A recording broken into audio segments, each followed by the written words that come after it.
Hey, my name is Anna Dellaria. I've been hanging out with Rob on Front Row Live. I'm so excited for you guys to check out this interview and the new music. I hope you enjoy. Thanks for watching. Here in your home studio, this is where all the magic happens for all your music. Talk to me about, your creative process when you come into this room. So, first thing I do is just set up the vibe a little bit. I like to have an idea of what I'm trying to do, what I'm trying to make that day. Other days, depending on the mood, I'll just come in with like a head full of ideas and inspiration. It just kind of flows out, as cheesy as that sounds. I typically work at the keyboard, which is right across from us right now. And then I kind of bring it to Ableton. I produce it out in a demo, track the vocals on a little mic over there, and just kind of workshop it for as long as I feel like it needs to be. And I'll either take it to another producer or I'll just kind of keep it for myself, chill with it, and see what I want to do with it. Nice. Yeah. So you know how to run the show in here. Like, you don't need a producer to come out and get your tracks done. Yeah, to some degree.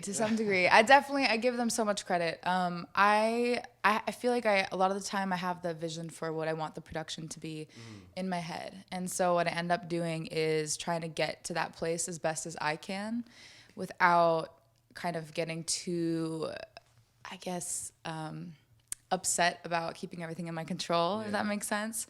And I have a few really, really amazing trusted producers that now I kind of take all my music to consistently and have them finish it. And they work incredible magic on it. I'm so grateful. Like, I work with the best people. Now, who are these producers and how did you kind of start working with them in the first place? Yeah, okay, so special shout out to Johnny Shore, longtime collaborator, co-writer, amazing producer. He's awesome. Zach Zurich is also fantastic. He's done a lot of stuff. I met them kind of through other creatives, like other collaborators, which is always super cool because it's like word of mouth. Like, this guy's super awesome.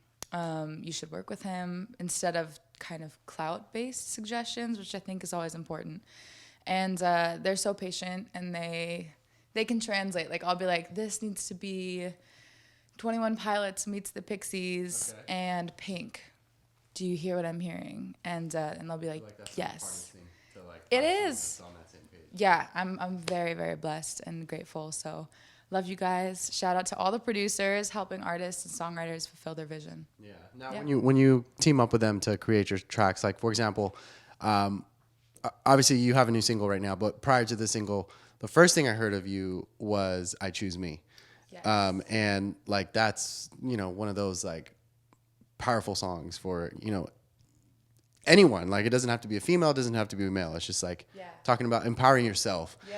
So, when you wrote that song, did you have a specific producer in mind for that song, or did you test it out with various producers before you found the right one? I was working with this amazing guy, Devin Hoffman, and we were workshopping a couple songs. I wrote "I Choose Me" in my car one night before heading into a party. I was so pissed off that day, and I'm sure everyone can relate, where you get back from a meeting or like coffee or lunch with someone, it just rubs you the wrong way. And I was just so done. And this melody, it's always melodies first for me. It came to mind, and I was like, na na na na na na na na na, and then I just kept kind of building it out.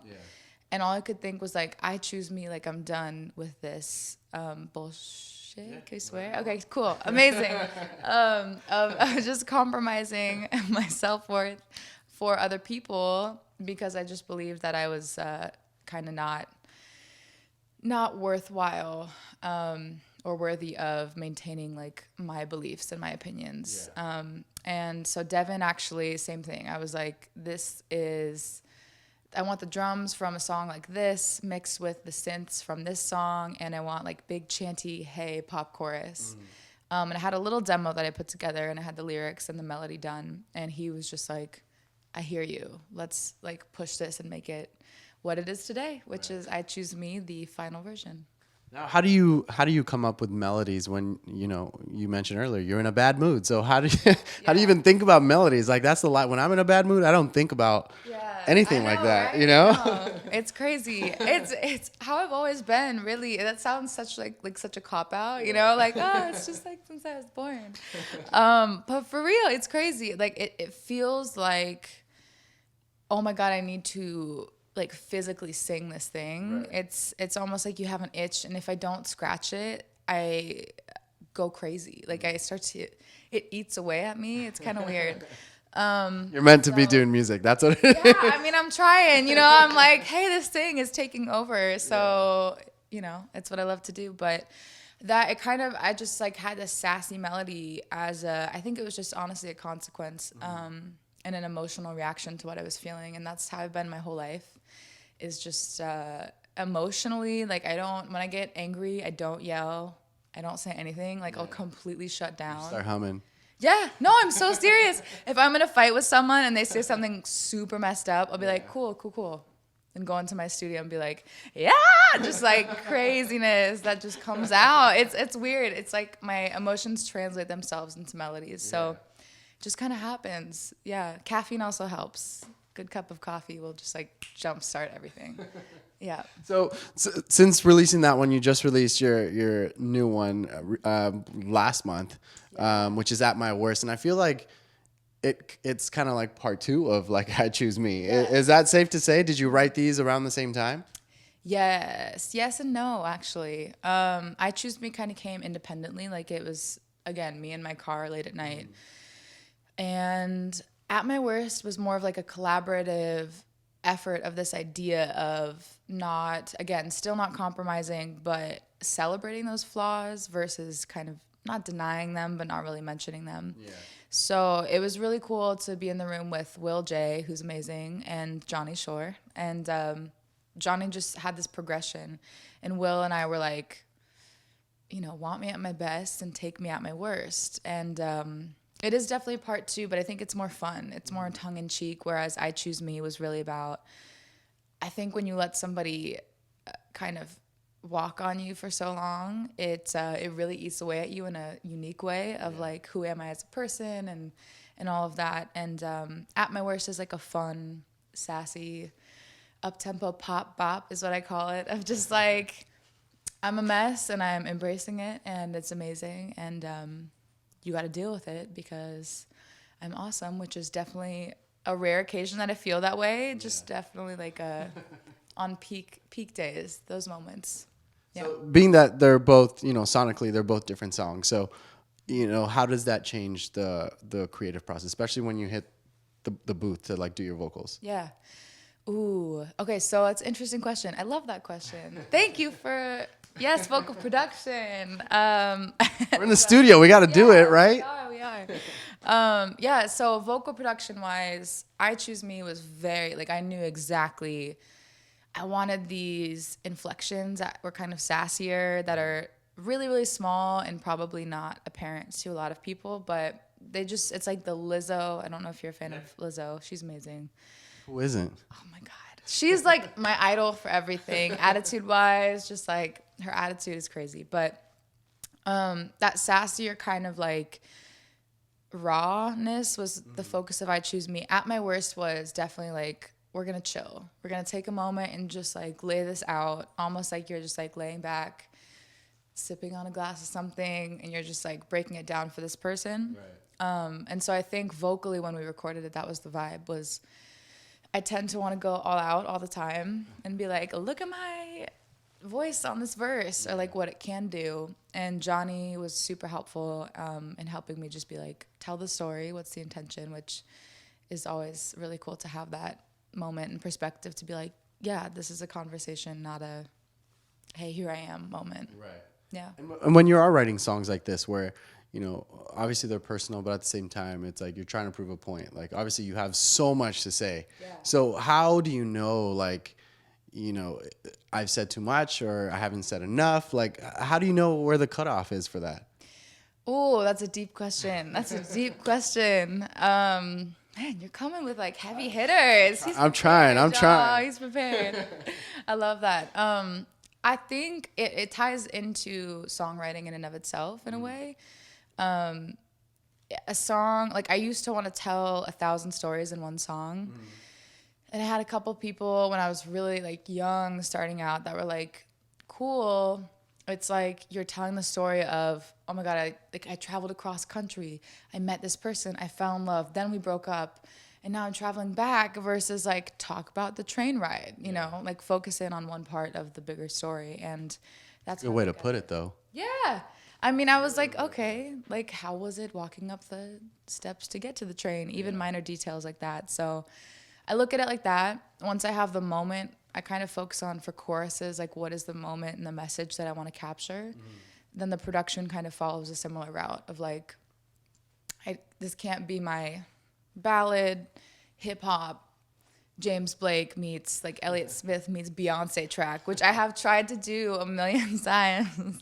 Like every song has its moment, and to accept it and let it be what it is. So it's pretty ambiguous. That doesn't really answer the question quite, you know, clearly, but I think it's more of being honest with the intention behind it and not expecting too much from each song. And you know, you've been releasing singles, so there isn't a body of work yet, like an EP or an album that's been out yet. So, is it? Do you feel like that hasn't happened because you're still trying to kind of experiment on your sound, on who you are as an artist, on what you really want to say? Because I feel like it's kind of challenging and intimidating at the same time, like putting out a whole piece of work. Definitely. Especially because you work on it for, I don't know, 6 months to a year or two, and then when we finally hear it, you're already tired of it. Yes, I am. So what is your mindset behind like creating an EP or an album? My mindset is don't have a mindset, which was kind of what took me so long to go back to your first point. For a while, I was like, I got to do this and this and this. I started out in a band that I created at school, and I react like that because our first EP had one song that changed time signatures, so rhythm 4 times. I kid you not. Every song had like math. Yes. My band and I, we were like, we gotta throw our jazz in. We were. But stuff like that where I was just forcing a lot and expecting a lot, kind of, again, going back to the songs and the process of just leaving it at the moment that it is. So for this upcoming EP that is now going to be coming out, I just took the time, I allowed myself the time to write with as many people. So I would get in a session, sometimes 2 or 3 a day, with a new producer and a new co-writer if I wanted to collaborate in that way, literally every day for like a couple months. Some of them were awful. It's also like blind dating because you're just like, oh my God, I've never met you and here's my life story. Can we make this work? And you just get used to it. You also just like go for it because what else do you have to lose? So anyways, I kind of did that for a while, found the producers that we talked about before, and have been so grateful in even meeting new people who kind of helped me create a cohesive vision and also challenged me to commit to songs instead of freaking out that they're not this or that, or are they good enough, and just starting to put music out consistently because there's so much of it. I mean, like too much of it that needs to come out. So I'm so excited to be finally releasing the songs and just to have people listening and following along. Where are you at right now with this EP? Like, is it still in the recording process, the writing process? It's done. It's been done because there's like probably on average 10 to 11 songs a week that are new. And some of those, okay, but they're not all good. Well, of course, but still, I mean, still though, like that's a lot of practice. That's a lot of writing. I'm sure your evolution in songwriting is like night and day in just 1 week. Yes. Yeah, definitely. I mean, it also depends on like what's going on that week. What are my thoughts behind the songs? But because of that, for a while, it was like, oh, we're going to wait until like this song just came to light. It's so good. Maybe we should include that. Yeah. So for a while, we just kind of focused on what are the songs that we really want and do they create a picture? And I had some amazing people help me shape that because, again, I'm an anxious person who will just go back and forth and be like, this could also be here or that. And so we committed to 7 songs. So it's a pretty long EP. And they've been done. And all the creative direction and visuals are also done. So it's just a matter of kind of rolling it out and seeing how people react. But there's like already 2 more EPs at this point. Again, I don't know if they're good. We'll find out. But it's cool to have that option. Well, at this point, since you write so much in a week span, what's the difference? How different is having a diary as opposed to writing music? Not different at all, folks. For me, it's just cut and paste. That's what it is. It's voice memos versus like notes. It's really all it is. Like I just sing what comes to me, and sometimes it's messed up. Like I've definitely had moments where I just start crying mid-song, and maybe that's TMI, but that's good. That's what I mean. I feel like that's what captures the audience even more. True. I mean, that's how you know it's real. You know, that's how you know I'm offering something honest and authentic, which I think makes a song in and of itself. Like even if it's the worst lyrics, if someone performs it in a way that's just like, oh my God, my heart. Yeah. You know, you can't deny that. So it's cool. But diary and my voice memo, like if you looked, it's like crying, Dave. Like, cause it happens rarely. I never cry unless I'm like singing and playing by myself, and all of a sudden it's like this like release. So it's interesting, or angry. Hey. Yeah, I'll go quiet, but don't worry, there'll be a song about it later. Oh, yeah. So since you let your emotions out like that, like how.